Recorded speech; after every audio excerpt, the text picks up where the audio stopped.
The camera zooms in on a woman's trembling hand, her knuckles white, as she grips a champagne flute. The sound of laughter and clinking glasses is deafening. A smug, handsome man leans in, his new younger wife dripping in diamonds on his arm. "Elara, darling," he sneers. "I'm so glad you could make it. I didn't know they let the staff mingle with the guests." Just as her world is about to shatter, a deep voice cuts through the air like steel. "Julian." The room freezes. A taller, imposing figure steps out of the shadows, his hand possessively on Elara's waist. "I don't believe you've been properly introduced to my fiancé." The divorce hadn't just broken Elara Hayes's heart. It had hollowed her out.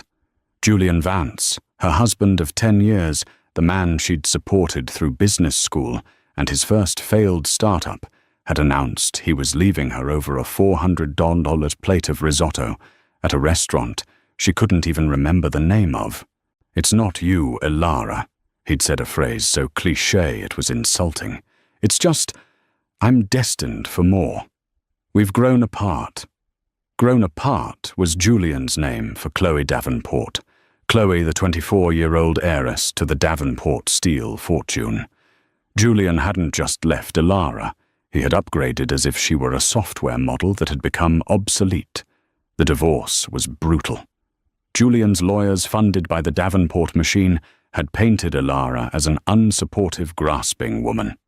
They'd argued that her savings, the inheritance from her grandmother that she'd used to fund his second successful company, was a marital gift.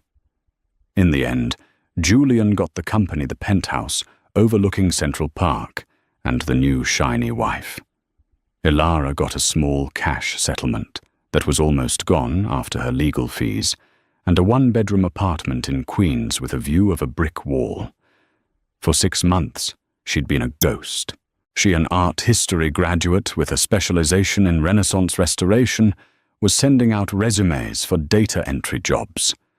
The art world was small, and Julian and the Davenports were very, very big. She was quietly, efficiently blacklisted. No museum, no gallery would touch her. She was down to her last $800, staring at an eviction notice when the email arrived. It was from an address she didn't recognize. The subject line was simply, "Consultation request." "Ms. Hayes, we have been informed of your expertise in 16th century Florentine portraiture. Your analysis of the hidden Medici crest in the 2019 Sotheby's Journal was astute. We require your immediate consultation on a private acquisition. An NDA is mandatory. A car will be at your location in 1 hour. E. Reed, COO, Blackwood Holdings." Elara's blood ran cold. Blackwood Holdings. There was only one Blackwood. Damian Blackwood. He was less a man and more of a myth in New York City. A recluse. A shadow who moved markets and toppled governments before breakfast. He was worth, well, no one really knew. More than everyone. He'd inherited a respectable fortune and turned it into an empire of terrifying proportions. He owned shipping tech pharmaceuticals, and it was rumored the souls of several politicians. He was also famously the art world's biggest and most anonymous whale. He didn't loan to museums, he bought them. Elara's hands shook. This has to be a mistake. But an hour later, a gleaming midnight blue Rolls-Royce Phantom, so silent it seemed to absorb the sound of the city, was parked outside her dilapidated building. The interview, if it could be called, that was not with Blackwood. It was with E. Reed, Evelyn Reed, a woman who looked like she'd been carved from obsidian and dressed in armor like Armani. She didn't ask about Elara's resume. She didn't ask about Julian. She simply placed a high-resolution photograph of a painting on the glass table in the 90th floor conference room. Real or fake, Elara stared at it. It was purported to be a lost portrait by Bronzino. The colors were right. The subject's melancholy was perfect. But the craquelure. Ilara said, her voice hoarse. It's too uniform. It's been artificially aged. And the blue pigment, it's too bright. That's Prussian blue, which wasn't invented until 1704. This is a brilliant fake. But it's a fake. Evelyn Reed stared at her for a long 10-second silence. Then she slid a contract across the table. Mr. Blackwood is acquiring the Celestial Collection from the estate of the Duke of Marlborough. You will be responsible for its cataloguing, restoration, and installation in his private gallery. Ilara looked at the salary. It wasn't just a number. It was a phone number. Why me? Ilara whispered. You could have anyone. You could have the head curator of the Louvre. Evelyn gathered her papers. The Louvre's curator told Mr. Blackwood what he wanted to hear. You told him the truth. Mr. Blackwood, she said, her voice dropping, does not care for liars. You start Monday. For 3 months, Ilara had lived in a surreal dream. She worked in a climate-controlled subterranean vault beneath the Blackwood Tower, a space larger than the Frick. She was alone with Titian's Rembrandts and Caravaggios. She hadn't even seen Damien Blackwood. He was just a signature on her paychecks, which had already cleared her debts and moved her into a respectable apartment in the city. She was healing. She was for the first time in a year breathing. Then came the second email from Evelyn Reed. Ms. Hayes, tonight is the annual Celestial Ball at the Metropolitan Museum of Art. Mr. Blackwood is the primary benefactor. His newly acquired Madonna of the Stars, from the collection you are curating, is the centerpiece of the event.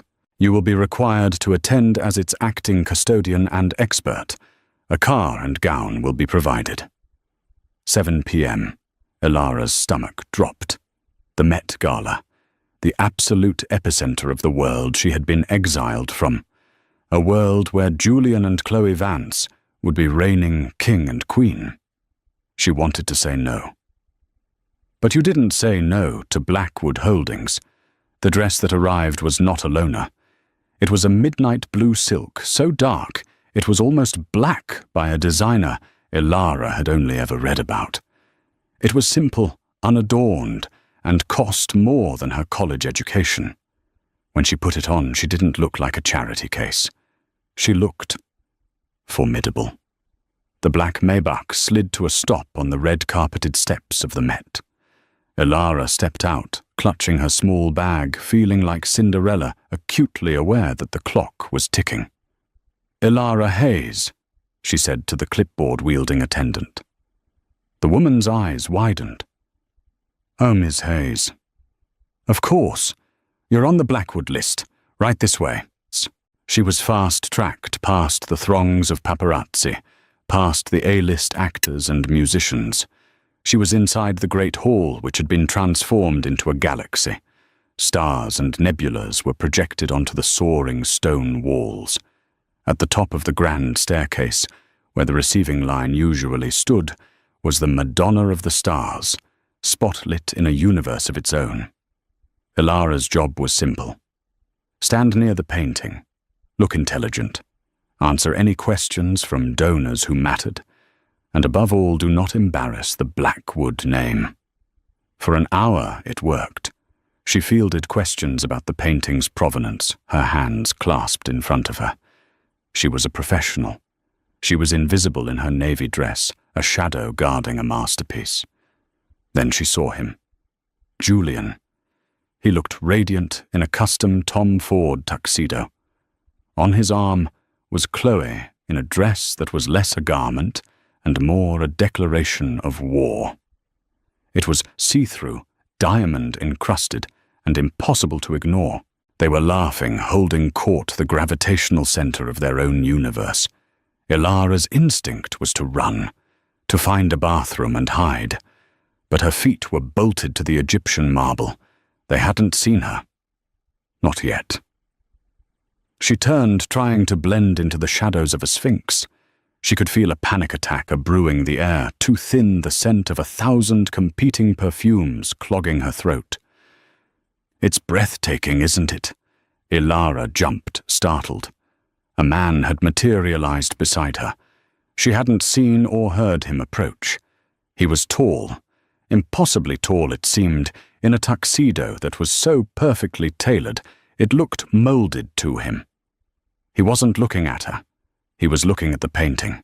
The artist's use of lapis lazuli for the Virgin's robe was a statement of devotion, Ilara said, slipping into her professional script. In the 16th century, that pigment was more valuable than gold. It's not devotion, the man said, his voice a low, resonant baritone that sent a shiver down her spine. It's ego. He wanted the patron to know he hadn't scrimped, a receipt painted into the canvas. Ilara turned to look at him fully. Dark hair cut severely, a strong jaw, and eyes. His eyes were the color of storm clouds, and they held an unsettling intelligence. He was, she realized with a jolt, devastatingly handsome, but not in a movie star way. He was handsome in the way a panther is all potential energy and predatory grace. "You must be Ms. Hayes," he said, finally turning those eyes on her.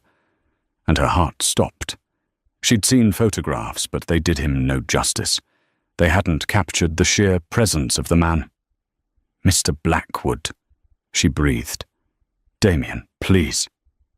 He gave her a smile that didn't touch his eyes. "Evelyn was right. You are astute. That Bronzino fake cost the seller his auction license. Thank you for that." I was just doing my job." "Few people do," he murmured. He was about to say something else when a new shrill sound pierced their quiet bubble. Ilara Hayes, my God, is that you?"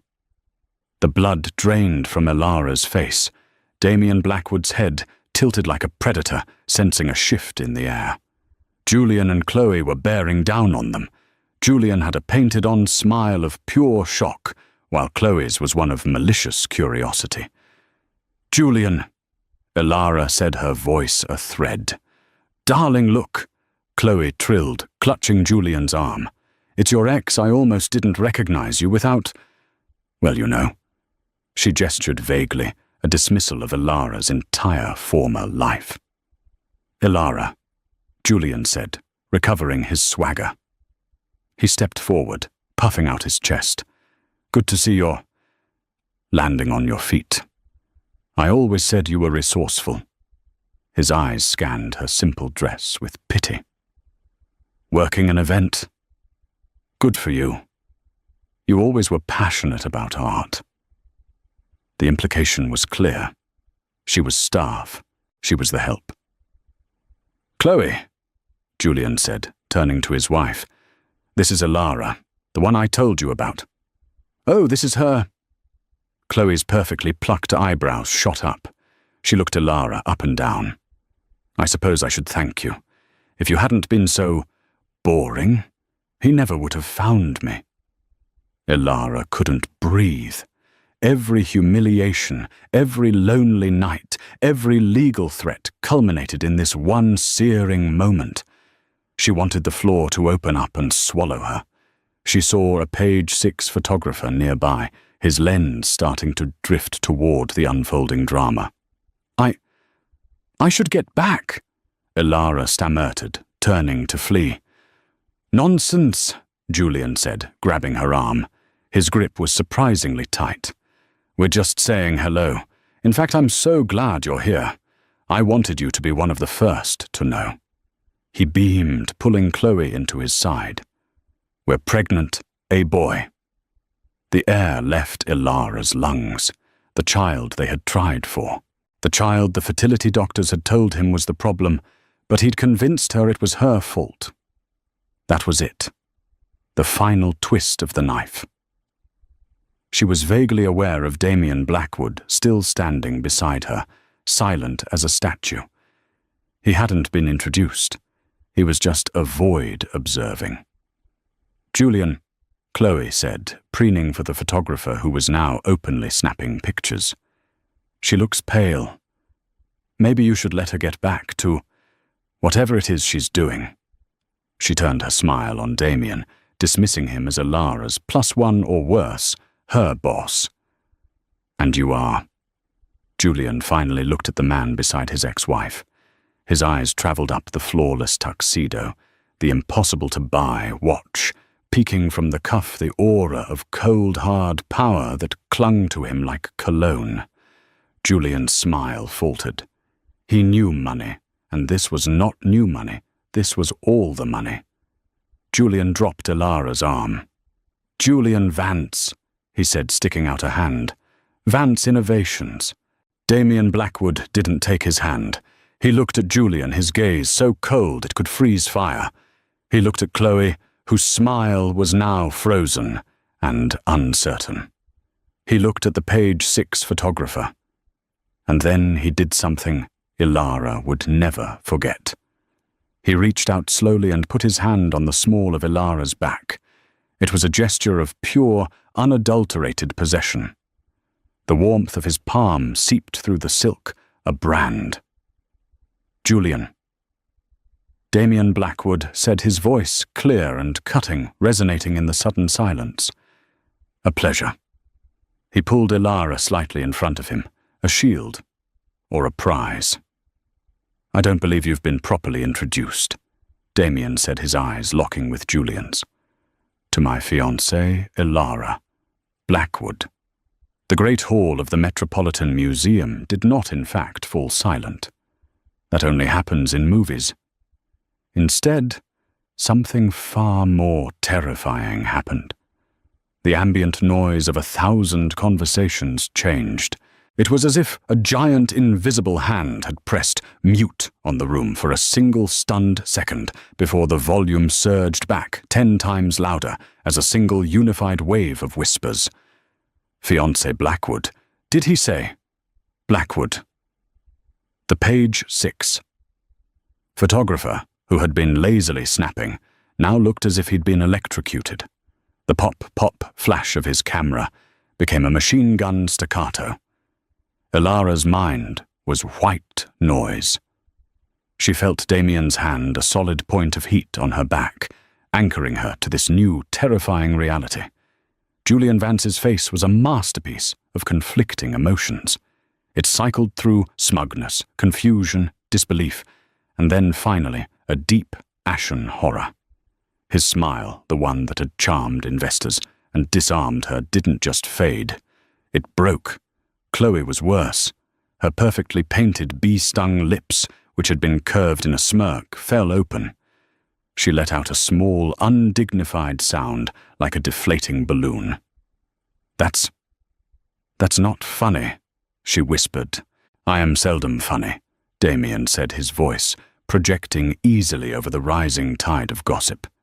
He looked down at Ilara, and, for the benefit of the room, he softened his expression into something that looked dangerously like affection.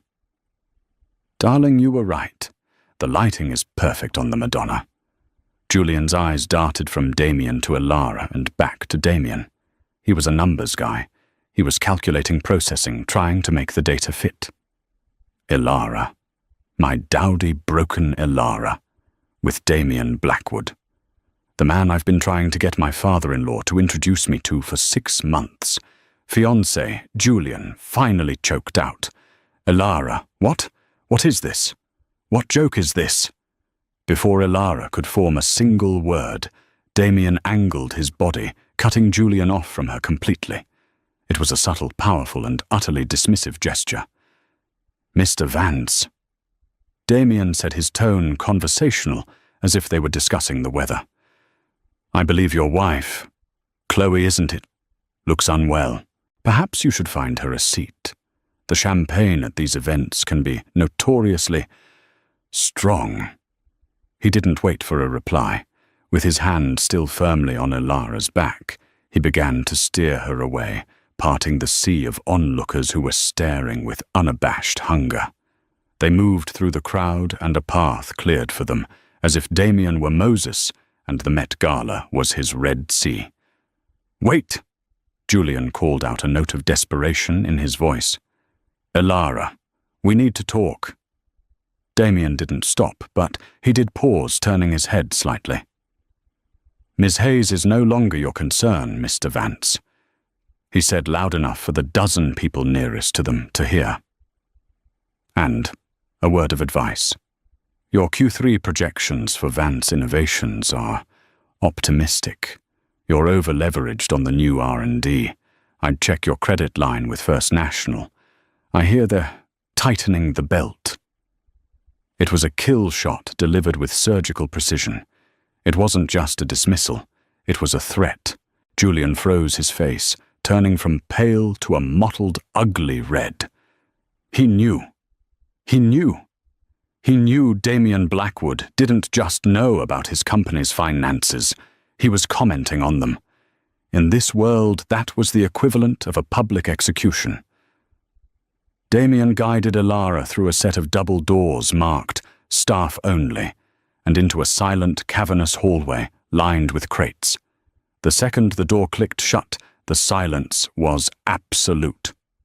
Elara immediately ripped herself away from him, stumbling back until she hit a wooden crate. "What did you do?" she hissed, her voice trembling with adrenaline and rage. Damien Blackwood merely straightened his cufflinks. He seemed utterly unbothered. "I solved a problem." "A problem?" "A problem." Elara was pacing now, her hands fluttering. You just lied in front of everyone. You called me your fiancé. Julian, Chloe, the press. They're all out there. Do you have any idea what you've just done?" "Yes," Damien said, his voice calm. "I have just transferred your social, political, and financial capital from non-existent to infinite." "You're welcome." You're welcome. I work for you. This is a new term of your employment," he interrupted, his voice flat. "A promotion, if you will." Elara stopped pacing. A promotion." He stepped toward her. In the dim hallway, he seemed even larger, his shadow swallowing her. "Elara, I am in the final stages of a merger with Aramoto Corp. A $90 billion deal. The Aramoto family is traditional. They are old-world Japanese. They do not trust a bachelor. They see a man my age with no family as unstable, unreliable, a risk." He was close now, his clean, sharp scent of money and ozone filling her senses. "For 6 months, I have been looking for a partner to present. Someone appropriate. Someone who isn't a child, who isn't a fool, and who isn't impressed by my bank account. Someone who, for instance, knows the difference between real Prussian blue and a fake." Elara's mind was racing, catching up. You were planning this." "I was planning to propose this," he corrected. "In private, a business arrangement. You were uniquely qualified. Impeccable taste, a quiet life, no remaining social ties." "You mean a desperate, lonely divorcee?" Elara spat. "I mean a woman with nothing to lose and everything to gain," he countered, without missing a beat. "Your ex-husband's ambush merely accelerated my timeline. It presented an opportunity to humiliate him." Elara finished seeing it now. That, Damien said, a tiny, almost imperceptible smile playing on his lips, was a bonus. A market correction, you might say. I've been aware of Mr. Vance's creative accounting for some time. I dislike parasites. Elara leaned against the crate, her knees weak. "So what now? We just go back out there. Tell them just kidding." Damien laughed. It was a cold, dry sound. "No, we do not. The page 6 alert has already gone out. Billionaire Damien Blackwood engaged to mystery art curator. The Aramoto board will be reading this by breakfast in Tokyo. The die is cast, Ms. Hayes. So, what you're proposing, a fake engagement. I am proposing a mutually beneficial, long-term strategic alliance," he said. You will play the part of the adored and adoring fiancé. You will attend dinners, galas, and one weekend in Kyoto. You will have access to my homes, my planes, and my security. Your wardrobe budget will be sufficient. And in return, I will not only finalize my merger, but I will ensure the complete and total dismantling of Julian Vance's professional and personal life. I will give you your revenge on a silver platter." Ilara stared at him, horrified and thrilled. It was a dark, ugly feeling, but it was there. The part of her that had been crying in a cold apartment for 6 months sat up and paid attention. I don't want revenge," she whispered a lie. "Don't you?" Damien said, his voice soft, almost seductive. "He took your money. He took your dignity. He took your name. Tonight I just gave you a new one. One that trumps his and his new wife's in every conceivable way. One that right now is making his new father-in-law, Mr. Davenport, pick up the phone to scream at him." He had her. He knew he had her. What are the rules?" she asked, her voice small. "The rules are simple." He ticked them off on his long fingers. 1. We are a team. We present a united front, always. In public you adore me. In private, you will be respectful. 2. No real emotions. This is a transaction. You will not fall for me, Ms. Hayes. I am not a kind man. 3. You will move into the 88th floor penthouse at the Meridian. It's one of my properties. It's secure, for my security chief Arthur will be your shadow. You will not go anywhere without him. And 5. He paused, stepping closer still. He gently tilted her chin up with his forefinger. When this is over, when the Aramoto deal is signed and Julian Vance is a footnote, you will walk away with a severance package that will make you one of the richest women in this city. You will be free to build any life you want. The Ilara Hayes Foundation for the Arts. Whatever. It's yours. He offered her his hand. Not in marriage, but in contract. Do we have a deal, Miss Hayes? Ilara looked at his hand. She thought of Julian's smug face. She thought of Chloe's boring comment. She thought of her eviction notice. And then she thought of the Madonna of the Stars and the power of being the one who owned it. She put her small, trembling hand into his large, warm one. We have a deal, Mr. Blackwood. Damien, he corrected Ilara. He pulled her hand up and his storm cloud eyes, never leaving hers, brushed his lips against her knuckles. Now, he said, releasing her, let's go back to the party. We have a lot of people to disappoint. The next morning, Ilara woke up on 1,000 thread count sheets to the smell of fresh coffee and a view that spanned from the Statue of Liberty to the George Washington Bridge. She was in the penthouse at the Meridian. It wasn't an apartment. It was an atmosphere. 3 floors of glass, steel, and minimalist, brutally expensive furniture. It was the opposite of her cluttered, warm life with Julian. It was sterile, silent, and perfect. It was the apartment of a man who didn't live in his homes, but rather occupied them. Damien was gone, of course. He'd left before the sun was up. On the giant marble kitchen island, a single black iPad was propped up. She touched the screen. It lit up with her schedule. 9:00 a.m. fitting. E-read. 11:00 a.m. security briefing. A. Vale tutores. 1:00 p.m. lunch with DB the Grill. 3:00 p.m. ring appointment. Graph beside the iPad was a new sleek black phone and a single credit card. It was black heavy and made of titanium. The Amex Centurion. Her name was etched on the front, Ilara Hayes. A key turned in the lock. Ilara jumped, grabbing a very heavy marble coaster as a weapon. Evelyn Reed walked in, followed by 4 people wheeling in racks upon racks of clothing. "Good morning, Miss Hayes," Evelyn said, not looking up from her own tablet. "You're late. The fitting starts now." I don't... Mr. Blackwood is a public figure, but a private one. You are now an extension of his brand." Evelyn's eyes, as cold as her boss's, raked over Ilara's simple pajamas. "That brand is flawless. Your current wardrobe is insufficient." For 2 hours, Ilara was poked, prodded, and zipped into outfits by a silent team of stylists. Dior, Chanel, Loro Piana. It was an arsenal of quiet luxury. "Mr. Blackwood dislikes logos," Evelyn intoned. "He finds them desperate." At 11:20 a.m., Evelyn was replaced by a man who seemed to be her opposite in every way. He was older, with a kind, crinkled face and a tweed jacket.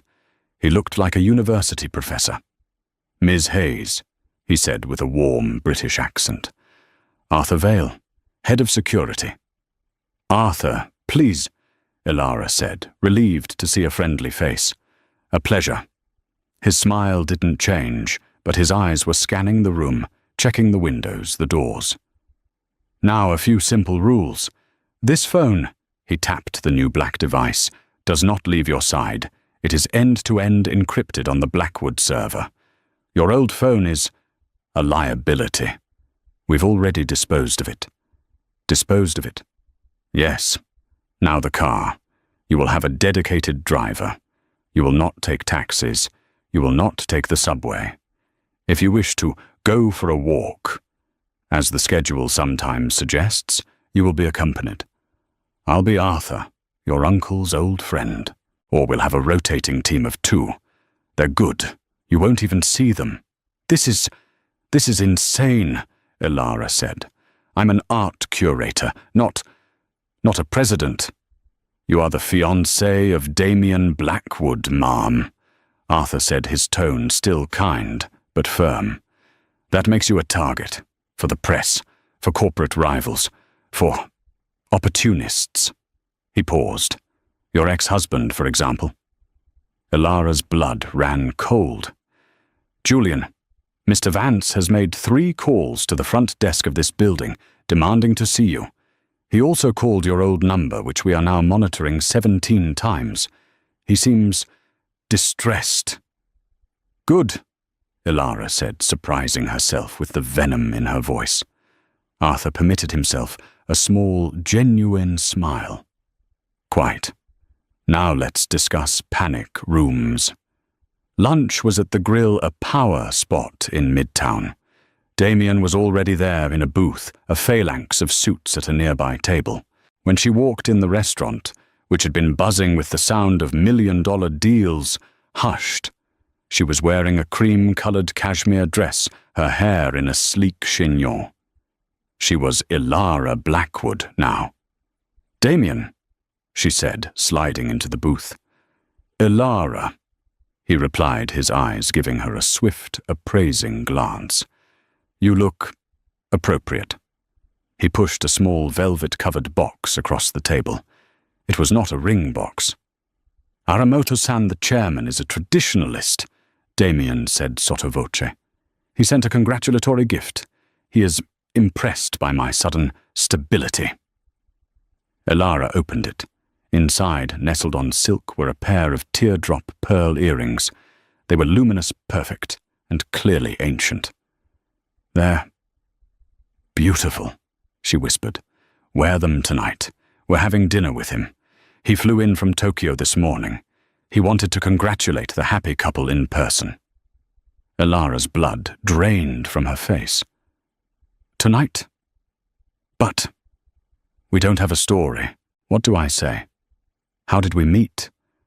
How did you propose?" Damien took a sip of his water. "We met at the Restoration Vault. I was captivated by your passion for the Madonna. I proposed a week ago privately on my yacht in the Mediterranean. We were waiting for the right time to announce. Your ex-husband," he said with a thin smile, provided it. "It's all lies," Ilara said, feeling a wave of nausea. "It is a narrative," Damien corrected. "One that is currently holding the $90 billion Aramoto merger together. Stick to it." He nodded to her plate, which a waiter had just delivered. "Eat. You're too thin." The afternoon brought the ring. A man from Graf Diamonds arrived at the penthouse carrying a steel briefcase, handcuffed to his wrist. He opened it to reveal 6 rings. They were all staggering. "Mr. Blackwood," the man said, was very specific. He wanted clarity and history.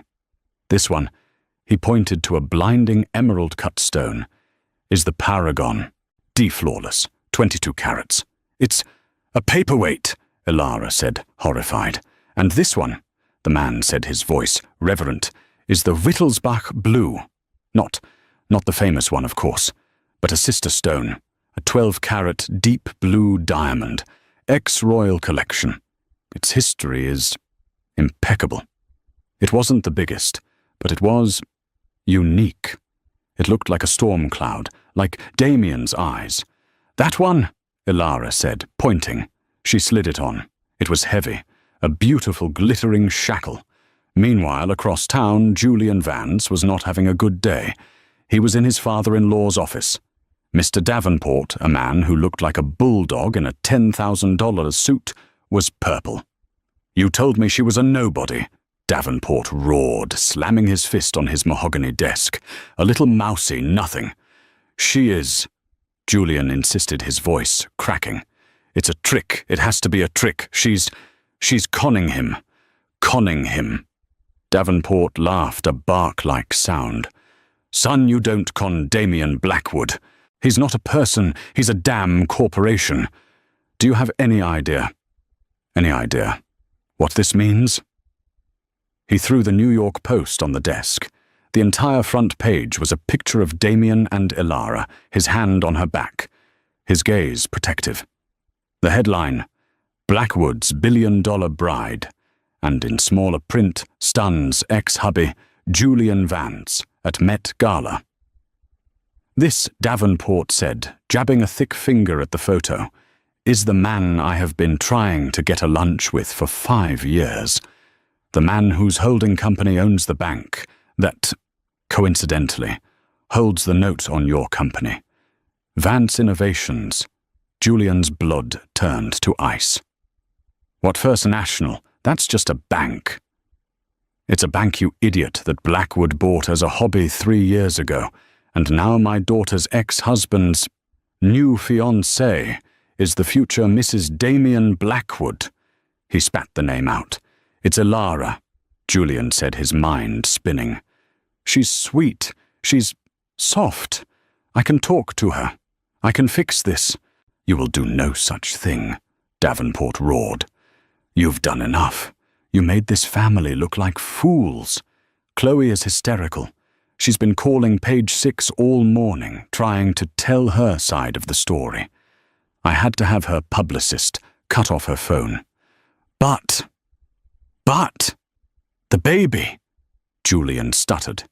"You'd better hope that baby holds my daughter's interest," Davenport said, his eyes flat. "Because you, my boy, you are rapidly losing your value. Now get out. I have to make a call. I have to congratulate Mr. Blackwood." Julian stumbled out of the office, his world tilting. Ilara, with Blackwood. It was impossible. It was a violation of the natural order. He had discarded her. She was supposed to stay discarded. He pulled out his phone and dialed her old number again. It went straight to a disconnected message. He thought of the look on Damien's face. "Check your credit line." He hailed a cab, not to his office, but to First National Bank. He had a sudden, desperate need to know the truth. The dinner with Aramoto-san was a masterclass in deception. Damien, who Ilara had only known as cold and calculating, was charming. He was deferential to the older Japanese businessman, refilling his sake, laughing at his very dry jokes. He played the part of the smitten fiancé to perfection. "You are a lucky man, Blackwood-san." Aramoto-san said, his ancient eyes twinkling as he looked at Elara. "A woman of such stillness. It is rare. She reminds me of the gardens in Kyoto. Not loud, but deep." "You are very kind, sir," Elara said, her voice soft. She'd spent the afternoon reading Aramoto's biography. "Your wife, the late Mrs. Aramoto, was also a lover of 16th century art, I read. She wrote a paper on the use of gold leaf in the Kano school." Aramoto-san's eyes widened. He put his sake cup down. "You have read her work. I found it profound," Elara said simply. Damien watched her, his expression unreadable, as she engaged the old man in a deep, passionate conversation about art, a topic she actually knew. She wasn't faking this part. This was her. When they left the restaurant, stepping into the armored Rolls-Royce, Damien was silent. "Did I do okay?" Elara asked, her fingers twisting the Wittelsbach blue on her finger. "You did okay." Damien turned to her in the darkness of the car. "Aramoto-san just invited you to view his private collection in Kyoto. Alone. He thinks I'm the one marrying up." A strange, unfamiliar warmth spread through Elara's chest.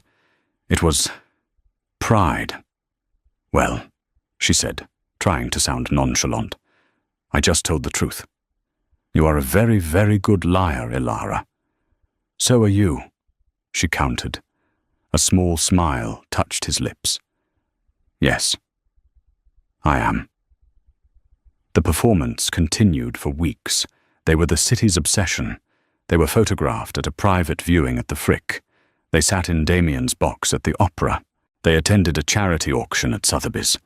It was at the auction that the first crack in their fake facade began to show. A small, exquisite Degas sculpture of a ballerina was on the block. The bidding was fierce. "It's a fake," Elara whispered to Damien, as the price climbed to $10 million. "Are you sure?" He whispered back. "Positive. The patina is wrong. It's too green, not enough brown.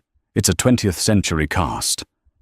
"Evelyn," Damien said into a tiny microphone in his cuff, "kill the bid." The Blackwood bidder who had been driving the price suddenly went silent. The piece sold to a rival hedge fund manager for $11.5 million.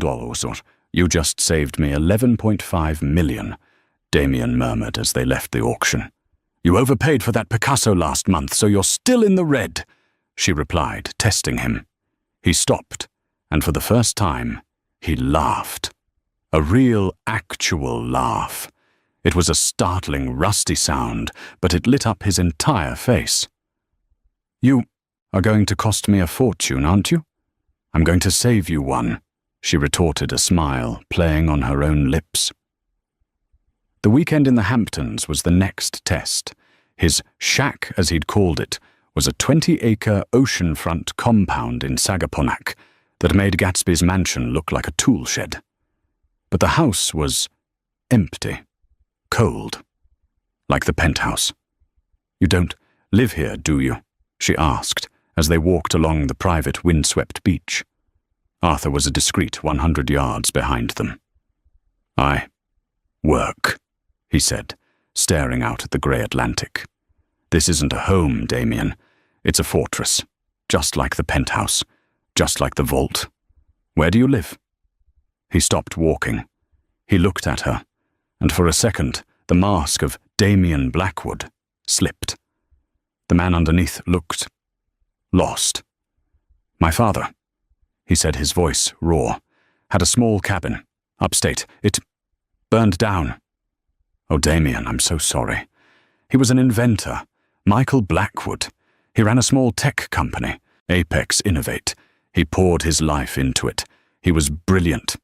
And trusting." "What happened?" Elara asked, her voice gentle. Damien's face hardened, the mask sliding back into place. "Men like your ex-husband happened, Elara." He started walking again. "He had a partner, a friend. They took him for everything, a hostile takeover. They gutted his company, stole his patents, and forced him into personal bankruptcy. He drove his car off the Tappan Zee Bridge a week later. Ilara stopped dead. My God. Damien. He left a note. Damien said, his back to her. He said, "I'm sorry, son. I wasn't strong enough." So, I became strong enough. I became strong enough for the both of us. The men who did it. I've been told, Damien said, his voice devoid of all emotion, that revenge is a dish best served cold. I disagree. I prefer to serve it boiling, to watch them scald. He turned to her. The Aramoto deal is the final piece. After that, I will be finished. A cold dread settled over Ilara. This wasn't business. This was a crusade. The twist was not that Julian was in trouble. The twist was the depth of it. Evelyn Reed presented the file to Ilara in the penthouse. Damien was in Tokyo finalizing the terms. Mr. Blackwood thought you should be apprised. Evelyn said, her face a blank slate. Ilara opened the file. It wasn't just about Vance Innovations. It was everything. The partner. Ilara read, her breath catching. The friend who betrayed your father. His name was Marcus Vance. Julian's father, Evelyn confirmed. A small-time fraudster who got lucky. And who was the other partner, the one who funded the hostile takeover. Evelyn's finger tapped the name on the page. Robert Davenport. Ilara looked up, horrified. Chloe's father. Julian. Julian didn't marry into the family that ruined yours. He was the family. Indeed, a confluence of parasites, as Mr. Blackwood would say. Marcus Vance and Robert Davenport used the stolen patents from Apex Innovate to build their first fortunes. Marcus being the fool, he was leveraged his lost it, and left his son Julian with nothing but a name and a chip on his shoulder. Davenport was smarter. He built his steel empire. So, Julian marrying Chloe, he was reuniting the two dynasties of thieves, Evelyn finished. A fact Mr. Blackwood has been aware of for 2 decades. Ilara's head was spinning. So, all this. Me. The engagement. It's all part of this revenge. Mr. Blackwood is a man of efficiency, Evelyn said. He needed a fiancé for the Aramoto deal. He discovered you the woman wronged by the son of the man who started it all. He appreciates symmetry. Ilara felt sick. She wasn't his partner. She wasn't even his queen in this chess game. She was a pawn, a tool, a convenient symmetry. He's been planning this. For 20 years, Ilara whispered, the scale of it crushing her. Longer. He built Blackwood Holdings for the sole purpose of becoming powerful enough to dismantle their lives, piece by piece. He bought the bank that held their debt. He bought the shipping companies that moved their steel. He bought the politicians they had in their pockets. And now... Evelyn slid one more paper across the table. It was a press release dated for the next day. Blackwood Holdings announces finalization of 90-buy Aramoto merger. Simultaneously acquires controlling interest in First National Bank, forcing immediate call-in of all non-performing loans. Vance Innovations, Davenport Steel, both are non-performing. He's going to ruin them. Both of them. On the same day, Ilara said. Market correction? Evelyn said, standing. Arthur will take you to the opera tonight. Mr. Blackwood insists you. Keep up appearances. He returns tomorrow. Ilara was alone. The penthouse, her gilded cage, suddenly felt very, very cold. The blue diamond on her finger felt less like a shackle and more like a bomb. She thought of the man on the beach, the lost boy who missed his father. And she made a decision. Julian Vance was a man on fire, and he was running out of air. The call from First National Bank had come at 9:01 a.m. His entire line of credit, the one that paid his employees, his suppliers, his life was frozen. Effective immediately, he'd sprinted to his father-in-law's office only to find it in chaos. Robert Davenport was sitting in his chair, grey-faced, while two stone-faced men in cheap suits, federal marshals, boxed up his files. Securities fraud, embezzlement, a 20-year-old warrant, Davenport was muttering over and over. He sat on it for 20 years.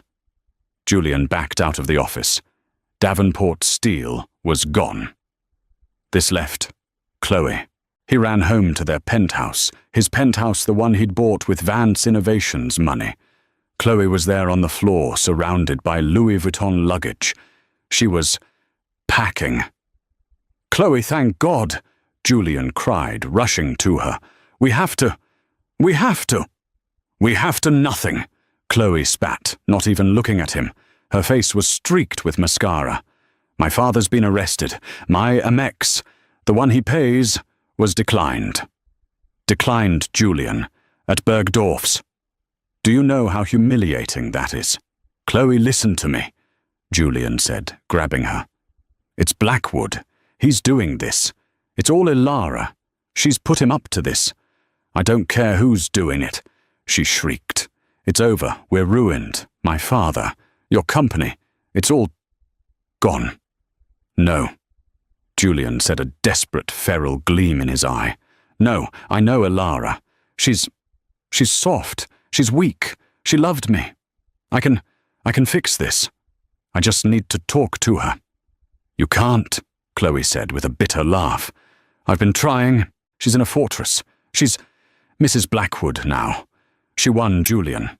That little nothing. She won."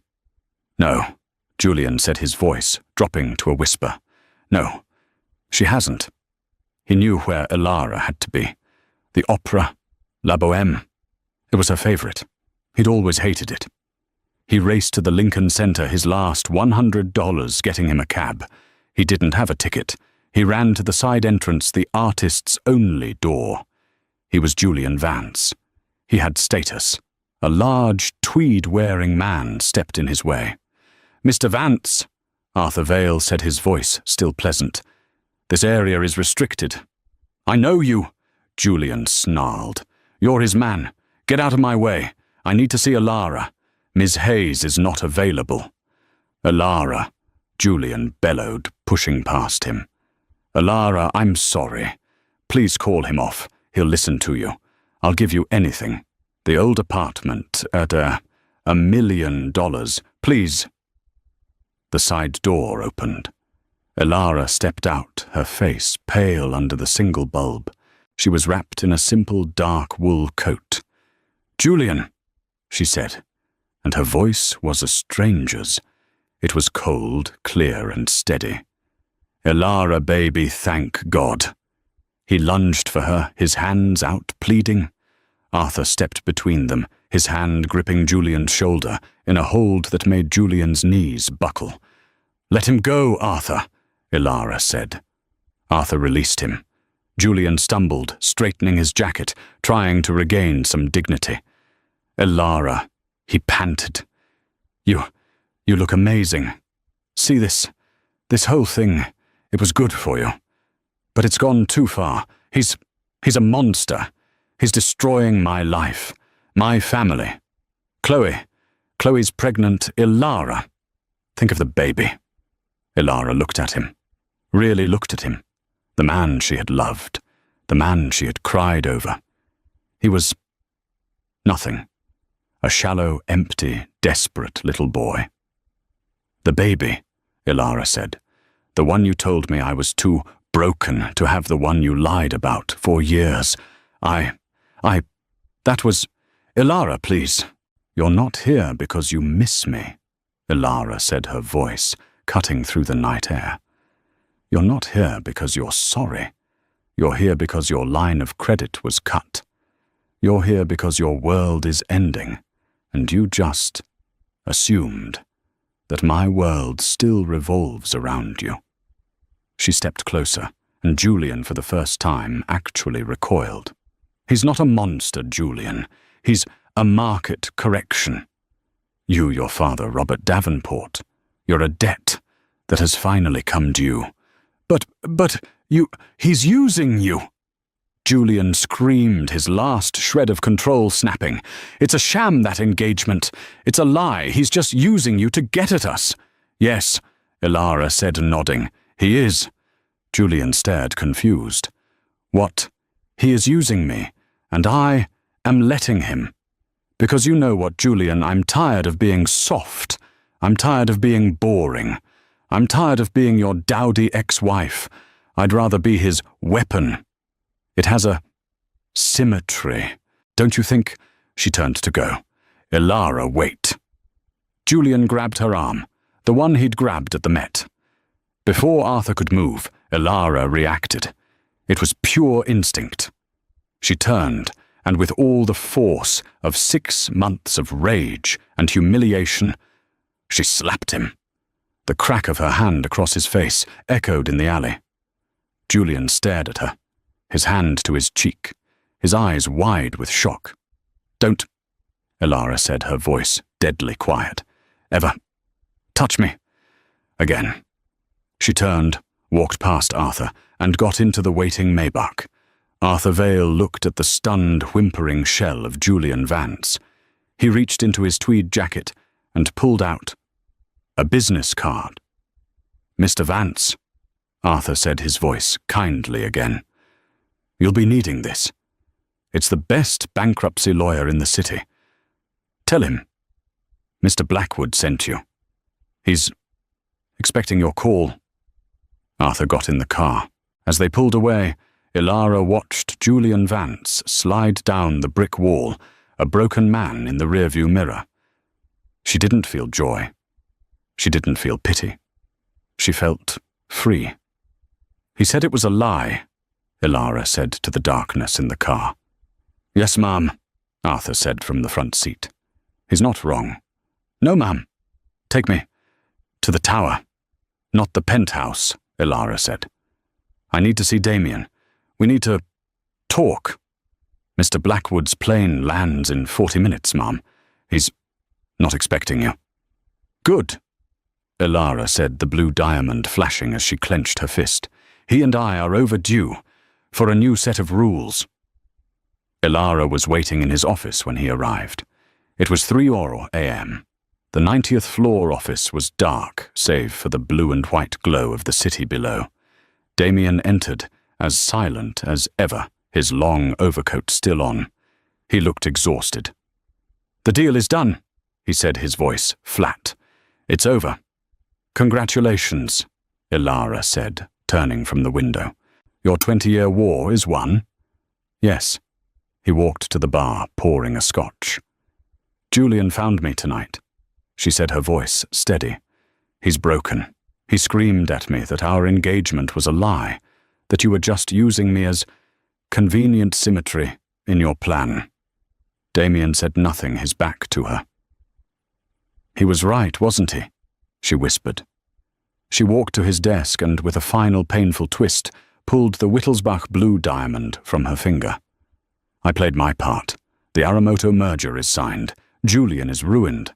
I'm done." She placed the ring on the polished mahogany. It looked small and cold. "I'll take my severance package now." Damien turned his face, a mask of stone. "And go where Ilara, back to your old life, back to being nothing?" "I was never nothing," she retorted. "I'd rather be that than empty, like you. Empty." He laughed, a harsh, broken sound. "My purpose has driven me every day for 20 years. And now, it's gone, it's finished." He slumped against the desk, the facade of the Billionaire shattering. I don't know what to do tomorrow." He looked up at her, his eyes stripped bare, revealing the lost boy underneath. "I planned for everything. Every market move, every legal trap. I didn't plan for you." the anger drained out of Ilara, replaced by a sudden aching comprehension. "Damien," she said, her voice soft, "you don't need a 20-year purpose. You just need a morning. You get up. You have coffee. You go to a museum. I don't know how. You start by telling the truth," she said. He looked at her, his gaze raw. "The truth. The truth is, the Aramoto deal stopped mattering the moment I called you my fiancé at the Met. The truth is, this revenge was all I had. Until you." Ilara picked the ring up from the desk. She didn't put it on. She walked to him and pressed it into his palm, closing his fingers over it. "No more lies," she said. "No more transactions. This was a lie, but what we could be. It doesn't have to be." She looked up at him, brave and vulnerable. Let's start tomorrow. Not as fiancé, not as part of a deal, just Ilara and Damien." He stared at the ring in his hand, then at her. A small, slow, real smile, the one she'd seen on the beach, touched his lips. "Tomorrow," he said, his voice thick, "we could go to the Frick. You can tell me again why that Picasso is overpriced." "I'd like that," she whispered, a tear escaping. He didn't kiss her. He just reached out his hand, gentle, and rested his forehead against hers. As the first light of dawn began to cut through the darkness, they stood together, two broken, powerful people, finally free, and that everyone is the story of Ilara and Damien. It started with a cruel ex, a public humiliation, and a deal with a billionaire. But in the end, it wasn't about the revenge. It was about two broken people finding their new beginning. Julian and Chloe got what they deserved, a market correction of their own, while Ilara got, well, she got everything. What do you think was Damien's 20-year plan for revenge too much? Or was it exactly what Julian and his family deserved? Let me know what you think in the comments below. If you loved this story of drama twists and ultimate redemption, please hit that like button. It really helps the channel. Share this video with someone who needs to see a Julian get what's coming to them. And most importantly, subscribe to the channel and ring that bell so you never miss another story. Thanks for listening, and we'll see you in the next one.